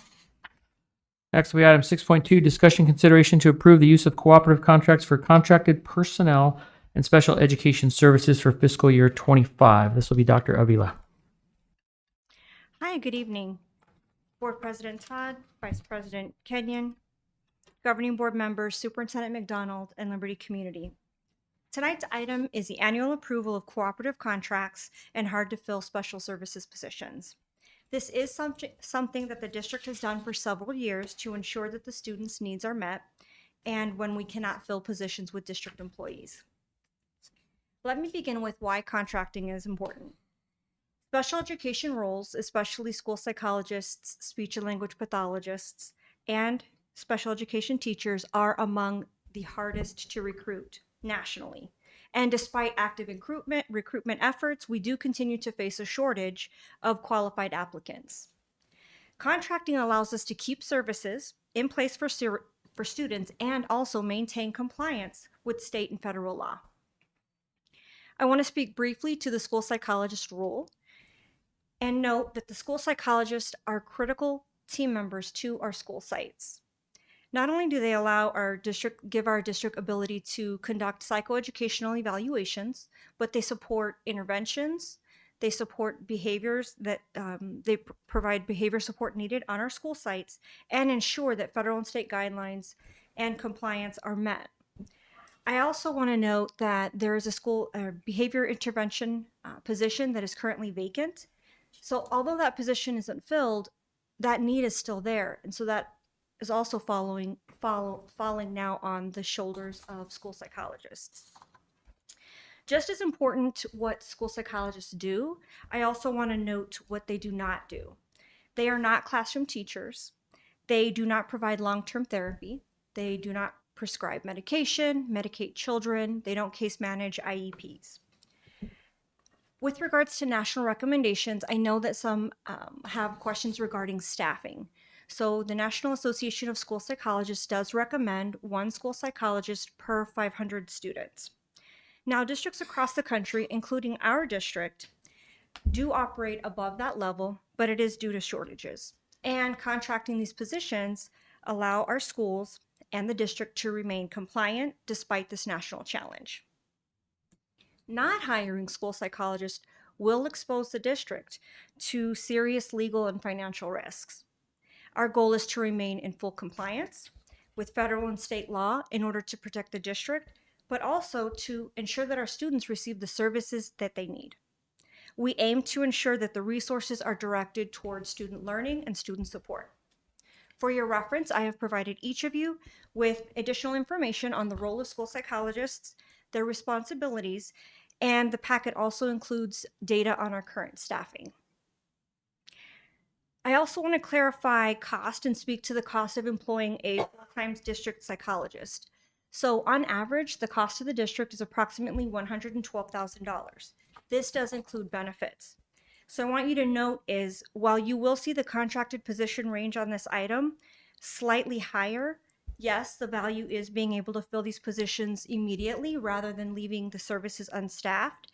I want to be clear that each position on the agenda is without benefits. So what does that mean? They don't receive medical benefits, they are not paid for holidays, they don't earn sick and vacation days, and they're not paid over breaks. With regards to oversight and quality assurance, I do want to emphasize that the contracted staff are not left to their own, specifically school psychologists. As a nationally certified school psychologist, and I am licensed in the state of Arizona, I will personally oversee the school psychologists. And for context, the board has approved 6 full-time positions. At this time, only 1 is filled. So we do have 5 full-time positions vacant. To address the significant shortage, I have taken on some of the responsibilities as the school psychologist, and we want to make sure, because we need the say in compliance and to ensure district remains not only in compliance of the evaluations, but also ensuring that the students receive the services that they need.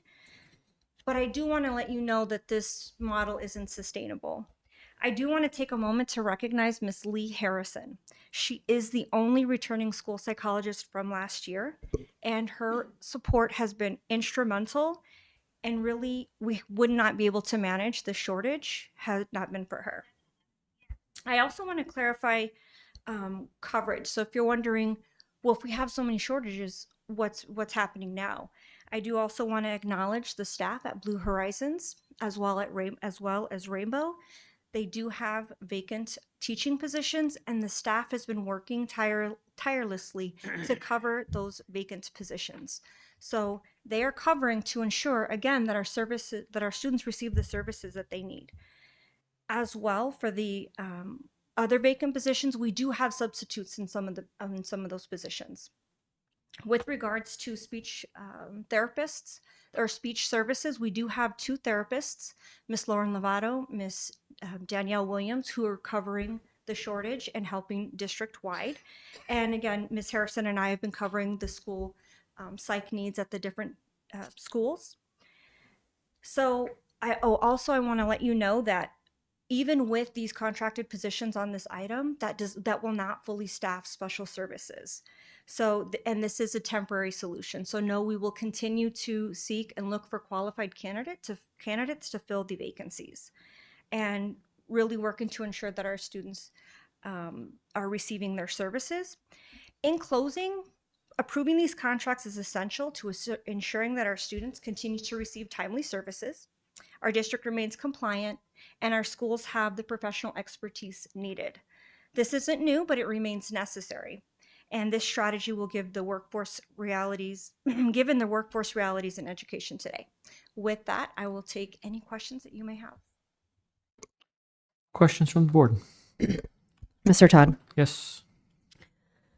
Okay, so I just, to make it crystal clear, in order to meet the legal requirements for students' IEPs, we need all of these positions and more. And And to be clear, also evaluations. So, Yes, the legal requirements, like the district will be facing. That's correct. Okay. So, from what I kind of added up here to make it easier, we are looking to hire 4.5 psychologists. Is that correct? Yes. And so then the one that we currently employ, so we'd be at 5.5 and the board budgeted for 6. So we'd only be short a part-time psychologist. Is that your understanding or? Well, we have up here, there's 4, but that would fill 3 full-time positions because they're 0.5 and 0.5.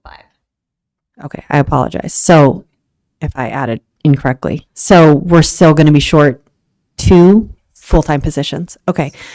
And then maybe I added wrong, so I apologize. Is there 2.5 special education teachers? We have 1 full-time at 2 full-time. Yes, 2.5. Okay. Well, let me clarify. Okay. The part-time special education teacher is filling homebound service needs. That is not a position in a building. Thank you for asking. So we have students who receive homebound services, Okay. and that's where that position will be utilized. And how many, this is, I'm going to jump a little bit. I apologize to the board and to you. When there is not a qualified person in these positions, like a special education teacher, if it's just a substitute, they cannot provide minutes. Correct. Okay. So how many other special education teachers are we missing that students are not being provided their needed minutes? So we have 3 current vacancies, but as I mentioned before, we have staff that are covering the services. Okay, so Have substitutes covering for the services. So, and yes, to clarify, when we don't have this position covered, if we don't have, for example, a resource position filled, then that puts the district at risk. So, to clarify my comment regarding legal risks, without a special education or certificated person, specifically SPED certified, then you're going into compensatory services owed. So every minute the district will owe. right, and if we get too far behind, it's almost impossible. So if there are 3 vacancies, then we're going to fill 2 of them with this. Okay, so we're still going to be short 1. Yes. Okay, and so then from what I can, You have one, just to clarify, the principal interviewed last week, and we do have another one coming. So it's just very short. oh, okay, so we're hopeful that we're going to be hiring for that 3rd one. Yes. Okay, excellent. And then the SLPs, from what I can, if I added correctly, I see 1.5 up there. And so you said we employ 2, and I'm not sure if I remember, what did the board or the district budget? How many SLPs are we supposed to have? I wouldn't remember because I believe I left that to Kay. She always had those numbers and she always brought them to me already figured out. Okay.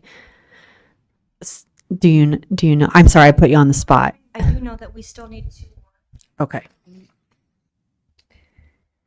have 2 buildings for sure, if not. Yeah, I was going to say that 3.5 does not seem like enough. And again, I think these positions are extremely needed, but I just want us, I want the board to recognize that we still need to continue to hire or to contract because legally these students are owed these services. And We must. yeah. I want to clarify about the salary versus the benefit. So when you're giving us the salary for contract, do we then need to provide the benefits? Okay, so that is truly what we are paying. Yes. And if we hired that employee, then we'd have to provide all those other things. Correct. So Plus 35%. yeah, I really appreciate you providing those numbers because it is much closer than has been presented to the board before. And again, the goal is obviously always to hire our own, but it doesn't feel as bad. That's not the best word, but as detrimental to the budget as maybe we Right, and once I thought. just wanted to clarify, like, while it does seem a little elevated, you don't see the full number when you look at the salary range posted online. You don't see the plus 35% that the district actually does pay. Thank you. Right. And no, I really appreciate you providing that. So, I appreciate all the work you've done to get these people. And I'm sure Ms. Harrison and you will be super grateful, but, thank you so much. Thank you. Members, any additional comments or questions? I think we all agree this is a much needed spot. So unless you oppose, I think we can probably move to a vote pretty quickly, but I don't want to stop you if you just want to issue words of support as well. All right, well, I guess we can move to a motion then. So let's do it. Take a motion in a second.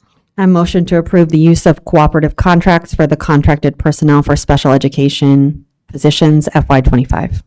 Second. Should it, should it be FY26? Okay, sorry, as I said it, it says 25. It should, and I think clerically we're okay. You caught it. So as long as you're correcting it to 26, Ms. Francione is still seconding. Glad you're okay with that. All right, perfect.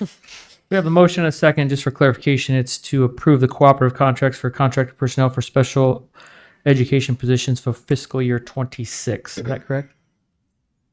Yeah. Now it was agendized on here as fiscal year 25. So that throws it off. Are we okay to amend to? Okay. All right. Legal says we're okay. That's a clerical error, so it'll be fiscal year 26. All right. If there's no discussion, we'll go to the vote. Board Member Schmidt. Aye. Board Member Zimmerman. Aye. Vice President Kenyon. Aye. Board Member Francione. Aye. I'm also an aye. I will show that approved 5 yes, 0 no. All right, item 6.3, discussion consideration of regular governing board meeting versus special board meeting. Ms. Zimmerman, you asked for this to be agendized.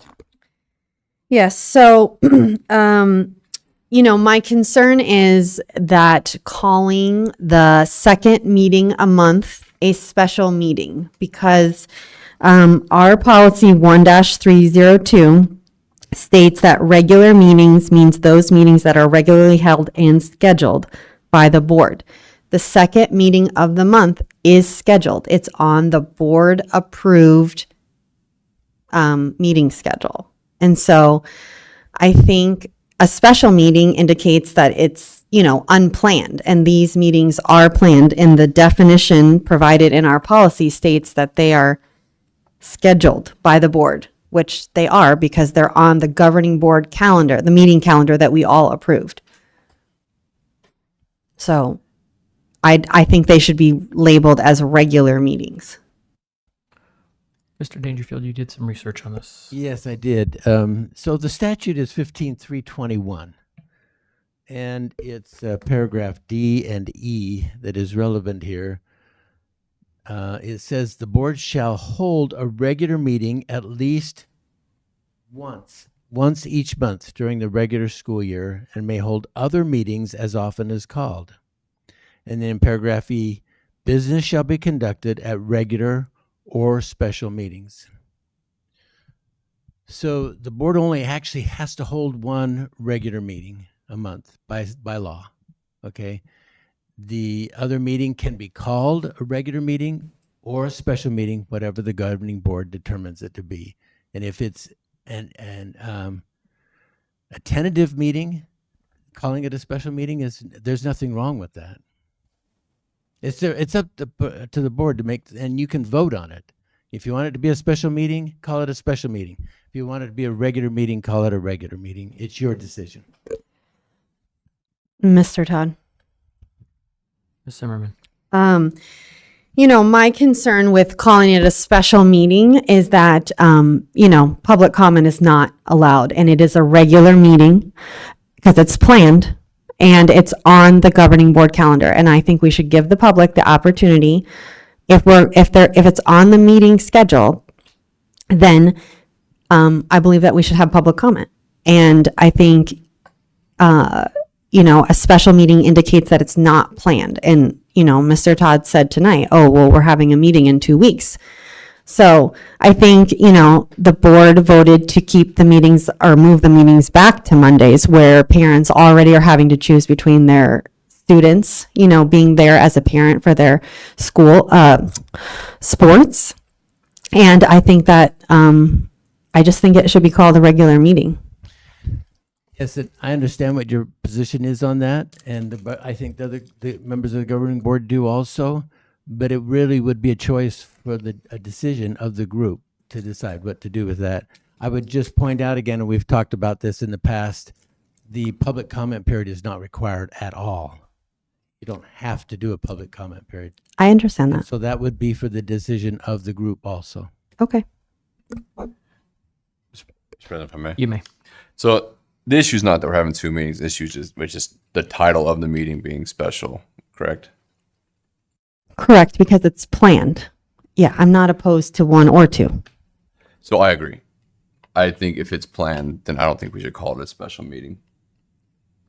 I think if we don't need it, I think we should, I don't know, my feeling is we should have one planned meeting, and then if we need it, then we call a special meeting, as if like we would have to do in 2 weeks for the tax advisor kind of thing. That's my feelings on it. But then we'd need to adopt a new calendar because the calendar is approved with the 2 meetings listed. And if I'm being honest, it feels like we're circumventing it if we're going to take off, if we vote to take off the second meeting and then we end up having one, every 2 weeks anyway. It feels like it's just a workaround.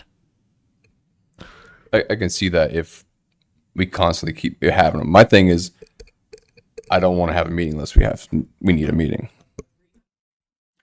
Mr. President, if I may. You may. I'm not in disagreement with what you guys are saying, but you're saying the same. You're kind of going around in circles. The reason why we had this discussion before about regular meetings or special meetings is that it is difficult at last minute to call a meeting and have staff be ready for it, everybody who needs to be there be for it.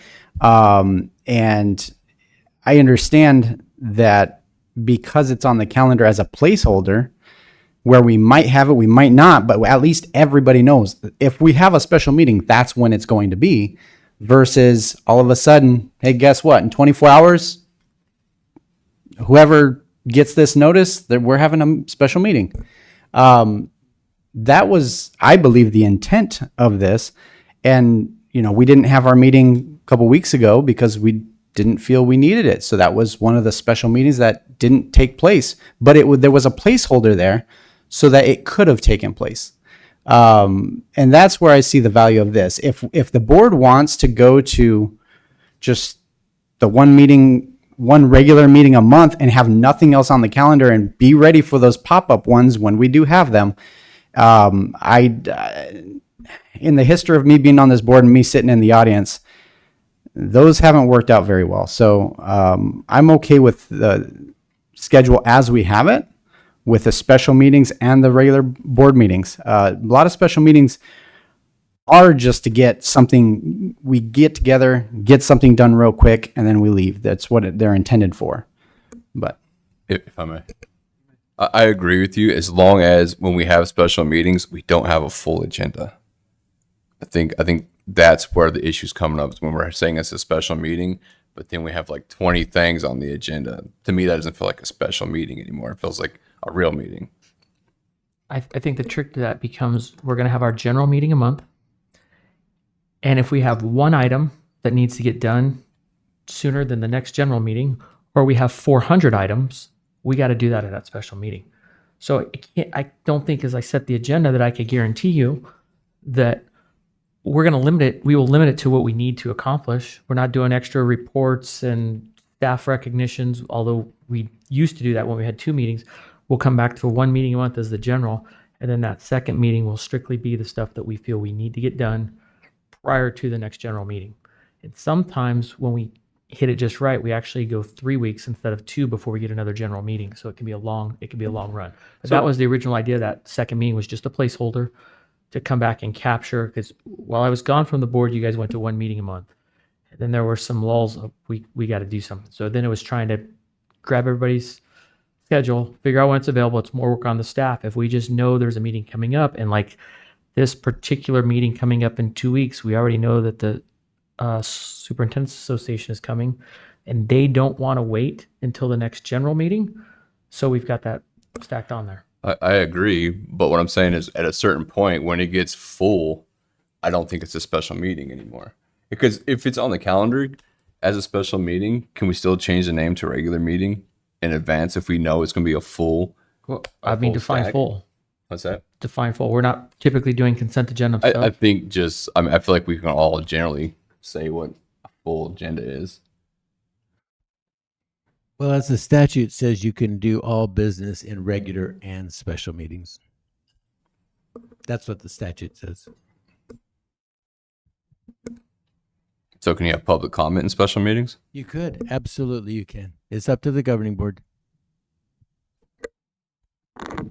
The idea behind the second meeting was to try to get in, to your point, at your last meeting, you requested us to talk about not having such long meetings. If we have one time a month for public comment, everybody knows that's the time to be. What we don't end up having is somebody saying, oh, I'm going to come to the second meeting and make public comment, and then we cancel it. And then they say, well, I was planning on coming to that second meeting to make public comment, but you canceled the meeting altogether. So if we hold the general meeting and we know public comment is there, it always happens. And we're not ever really going to cancel that general meeting because that's in stone, and we're always going to have business to do once a month. It's the second meeting we run the risk of somebody planning on being at. And so our thoughts, when I originally looked at this, I said ours, but my thought was we have one meeting where everybody knows to speak. Second meeting is only if we need it, which case in point, when we talked with Mr. McDonald previously, we canceled that last meeting because there was nothing. He had literally nothing to suggest to put on the agenda. And the couple of things that we had, we said, well, that can wait till the next general meeting. One of those being this agenda item. Sorry. I see it, and I'm okay with that as long as I know I can't like quantitate or whatever, if that's a word, right word. Like, what is a full meeting? I just don't want us, I don't want to say the word abuse, but have massive special meetings all the time. I don't think that's the goal. Mr. McDonald, you've said several times to us that you're wanting to get to one meeting a month. Yeah, I think one a month. If you're asking me, I'd say we can do one a month. Two, this idea, my 2 cents on the special board meeting or not. I mean, I have to agree with you, Brian. The concept, just from what I've seen, now I don't know, I only have my experience for 3 board meetings. A special board meeting would normally be something that requires us to act quickly. From what I've seen on the board agendas, none of that, there really is nothing on there that would require us to act so quickly. So if, plenty of districts do 2 board meetings and you just have 2 board meetings and you call them board meetings. I think the semantics of it, of special and not, I'm with you, Brian, or tend to think along those lines to say, in our world of the nuts and bolts of the district, we would come to the board for a special board meeting if we needed something immediately, or in the case that Mr. Todd said that they want, the Arizona Administrators Association wants to do something and they need it, or they don't want to wait till the next one. So that to me would be about one item if that were the case. And it really, if we're kind of doing our part in this and planning ahead, a 10-month window, I don't see it happening more than once or twice, because our stuff just isn't, barring a last minute field trip or something along those lines, our stuff just doesn't really have to happen so quickly. I mean, if we're doing our part, things will happen, of course. But so that's my 2 cents, that I think I've always thought one board meeting is, I mean, I like it. I know staff likes it. I'm not telling anybody to like what they like or don't. And then secondly, a special board meeting, when needed, on a kind of a emergency or quick basis, sure. I mean, that's my 2 cents. So can we even change this without going back since we already approved the schedule? Well, we can change it. We have an action item to. Do we have to change the whole calendar then? We'd have to change the calendar if you wanted to do that, or you keep it exactly where it is, and then we just have a placeholder. Then we're not scrambling trying to find a date that everybody can meet. You just know to hold that second Monday for a possible meeting. It's just a placeholder is really all it is. And then we're not, and we have, I think, Ms. Camerata, didn't you make a note on there now that says it's subject to cancellation or will be held only if needed? So that just tells the public the general meeting is the one Monday a month, and then the other one is a placeholder. That if we need it, we have it. I didn't mean to hijack it. Sorry. No, that's okay. Mr. Todd. Yes, ma'am. So, I have several concerns, but like this conversation about ASA needing to be here, if it's such a big deal, like I don't know anything about it. And as a board member, if it's an emergency, then I feel like we should all be knowing what this meeting is going to be about, and we don't know. So And I can explain somewhat. well, This board asked to do a permanent superintendent search when we did the interim. ASA came back and said, this was your board's desire. We need to have this meeting to get that planned and get moving forward on it. That's why it's coming about. okay, we did not vote to hire ASA to do the permanent search. You're So correct. I'm not going to get off topic. I'm afraid we're getting Yeah, off that's topic fine, now but from both of you. okay. My concern still stands that we are violating policy by calling it a special meeting. The policy states that regular meetings mean those meetings that are regularly held and scheduled by the board. The second meetings are scheduled, and therefore I believe calling it a special meeting violates policy. And I agree with Mr. Cicerone. I think these meetings are going to have a lot of information, and if there are important things on there that the public want to express their thoughts about, I think we should be giving them that option to do so. Mr. President, if I may. You may. Okay, so let's just hypothetical. We just go to one regular meeting a month. We eliminate special meeting on the calendar, knowing that they're going to pop up from here time to time. If we do that, it's still going to be called a special meeting. It's not going to be a regular meeting. It's going to be a special meeting because we're popping it up in an emergency situation. ASA is coming in. Guess what? Last minute, you're going to find out. We're all scrambling to get here. We're scrambling to find a time, as President Todd said. We've been through this. And so that's why I do think that we're fine leaving the schedule as it is. If we want to have a conversation about how much information is during the meetings, well, that's a different conversation. But we're talking about the label special meeting versus regular meeting. And I think having the placeholder is very important for all parties involved. There's a lot of districts that do this, although they'll call it a work session. Statute just doesn't allow it to technically be called a work session, so it becomes a special meeting. City of Scottsdale does theirs at like 10 o'clock in the morning on a Wednesday. Other districts do them at different times, but it's whatever you guys want to do. I thought having this second meeting as a placeholder made it a lot easier, so you're not given a 24 or 48 hour notice of a meeting that stacks up on top of something else you had planned. As you're looking at your vacation schedules and everything else, you can look out ahead and see, oh, we may have a meeting on that Monday. I would hate for a board member to miss a meeting by a day because we called a special meeting and we did it at a different time. So it's really a placeholder. And it allows the public, we're being a little more transparent to say, think about this day as a possible meeting if we need it, versus giving the public a 24-hour notice as well. I just want to clarify that I'm not opposed to having the second meeting. I'm opposed to the title of it currently being called a special meeting. Yeah, we're not violating anything about having to call in a special meeting, correct? No, Okay. we're not.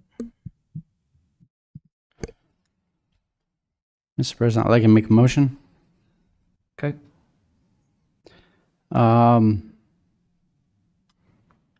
don't actually know that we need a motion on if we're just going to leave it alone. If you're leaving it alone, you don't need a motion. That's true. Okay, I'm just going to leave it alone.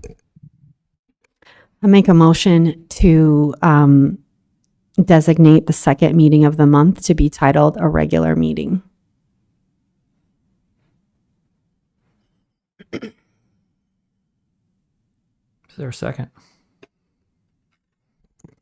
President Todd, Yes, ma'am. Ms. Zimmerman, can you please repeat that? Sure. I motion to designate the second meeting of the month to be titled a regular meeting.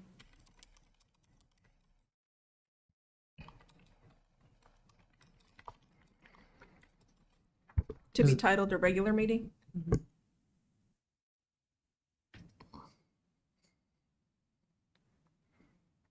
Okay, that will prevent those from being canceled. Okay, do we have a second?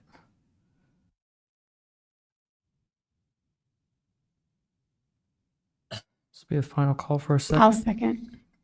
Okay. Is there any further discussion? All right, hearing none, we'll take a I vote. apologize. I'm going to ask a question to Mr. Dangerfield. Is there anything that prevents it from being canceled?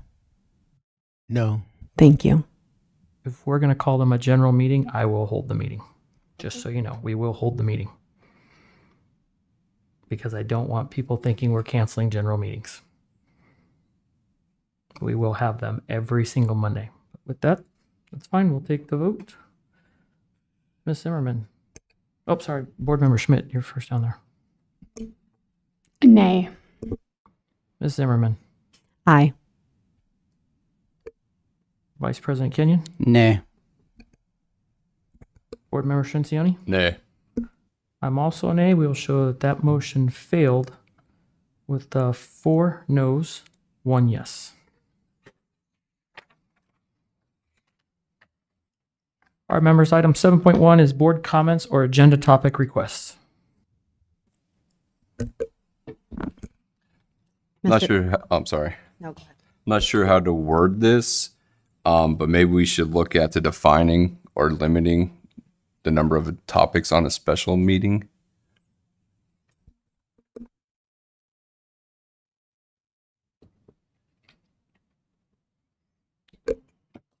Mr. Todd. Yes. I would like to have a policy for liquidated damages. That policy did not get transferred over to the new trust policies. And I'd also, this is kind of a board comment, that it would be nice to have a Google Doc for all of the requests for agenda topics so that the board can see all of them and when they plan to be agenda-sized. I think, Ms. Camera, okay, well, actually, we'll discuss it at an agenda item. Okay. Anything else? Mr. President. Yes. If I could just get an update on the officers that we typically have stationed at, or that come to our meetings. I know we haven't had them in a while, and we're working on something. If I could just get an update on that, please. Okay.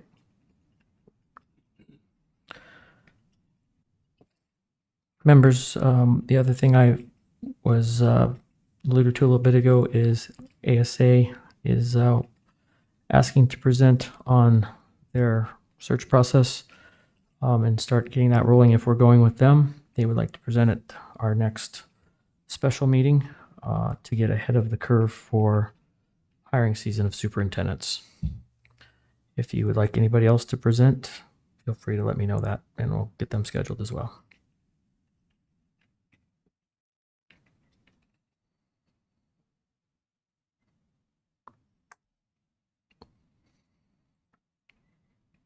Okay.